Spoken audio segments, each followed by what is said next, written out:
for whom religious tradition and recent history hold hard lessons. Some thoughts now from our contributor, Ben Stein. It's Passover. This is a major Jewish holiday that marks what the Bible cites as miraculous salvation of the Jewish people from enemies bent on exterminating them. At many services in people's homes and in synagogues, prayers will be recited which proclaim that in every generation, enemies of the Jews arise to kill the Jews, but God always saves the Jews in the end. Sadly, this section is now obsolete. About 75 years ago, enemies of the Jewish people rose up in the form of the Nazis in Europe and their many eager helpers from France to Russia. Their hands were not stayed. In the cruelest imaginable ways, they basically wiped out the Jews of Europe, a staggering 6 million men, women, and children. That was roughly half of the Jews on earth. Basically, the world did nothing to save them.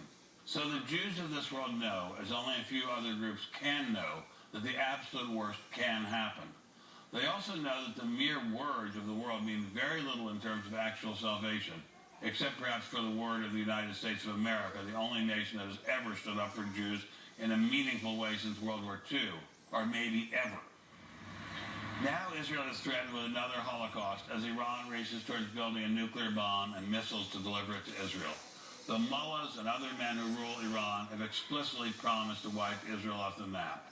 Israel is a tiny country, and one nuclear bomb detonated over Tel Aviv would indeed make another Holocaust. If you wonder why Israel may be planning to strike Iran preemptively, you have only to go back 2 generations, the wink of an eye. It's all fine to urge patience on Israel, to assure Israel that sanctions maybe will work. Maybe is not good enough. The Israeli Jews, the children and grandchildren of the wretched survivors of the Holocaust, cannot accept maybe. They have learned the hard way that here on earth there have not been many Passovers for a long time. If they are to be saved, they have to save themselves.